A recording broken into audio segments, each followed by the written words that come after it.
The center of indigenous fitness. When we're talking about the African World Revolution experience, I always have to just say, the name is not a mistake. There is an African World Revolution happening. So if you've been paying attention, please keep paying attention. If you haven't been paying attention, please start paying attention. Because this thing is real. This thing is real. There's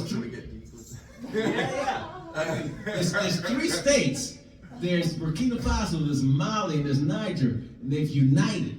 Wow. And they're controlling their resources. Wow. And the whole world has to get behind that. Yes. Because it's the beginning of the beginning. Yes. We don't even know about these things. You know what? Okay, so now this is the intermission section. The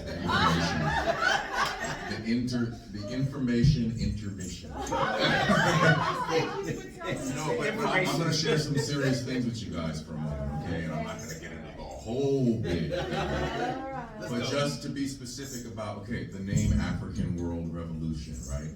That comes from one of the most important history books I ever read, and it was written by Dr. John Henrik Clarke, who I think it's 137th Street is Dr. John Henrik Clarke Way. And I met Dr. John Henrik Clarke when I was 15 years old, I think it was. It was a huge event in my life. Wow. And actually, to be specific, he was speaking at the Native American Cultural Center on Lafayette Street. Wow. So he wasn't talking about like African stuff and pro-black stuff. He was talking about American history and indigenous history here and the whole story with that. Because he was a world historian. That was the thing. He had particular concerns that he was very clear about in terms of the African diaspora. But he was a world historian, you know, brilliant man. Actually, I shared his birthday, January 1st. He was born in Union Springs, Alabama.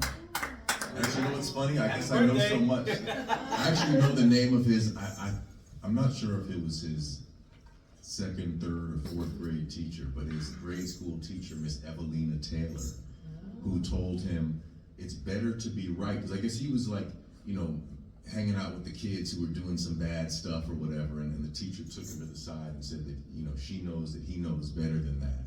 And she said, listen, John, it's better to be right and to march straight into hell than to follow a bunch of fools into heaven.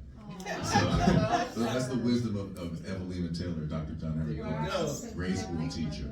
But the thing is that, you know, to some people that might sound scary, ooh, African World Revolution, but it's not about that. It's not about an attack against any people. It's about the dignity of all people.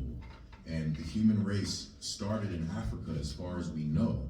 And a lot of people don't know that it's an undisputable fact what they call the monogenetic theory of race, that, you know, we are one human species, even though we sort of look at each other like aliens based on these sort of differences in the species.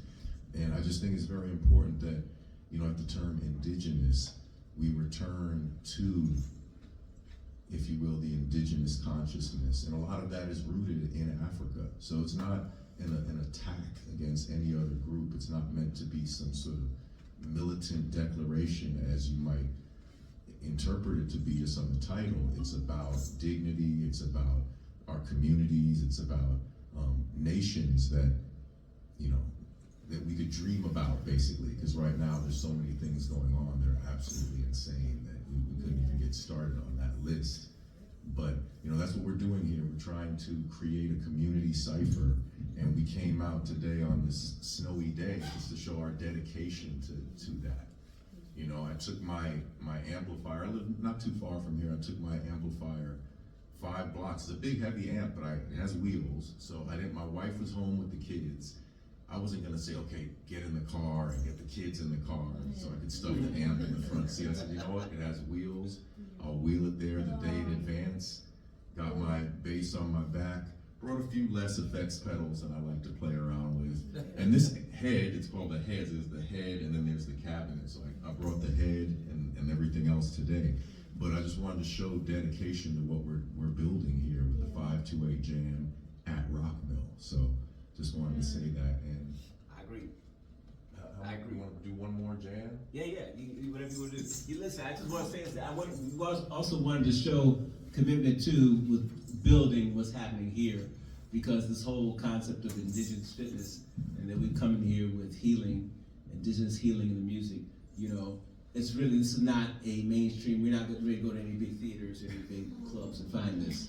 So it's happening here, so really support this place, support Rockmill, you know, support this, you know, really incredible oasis right here in really the middle of the universe, 125th and Lennox. What do you mean?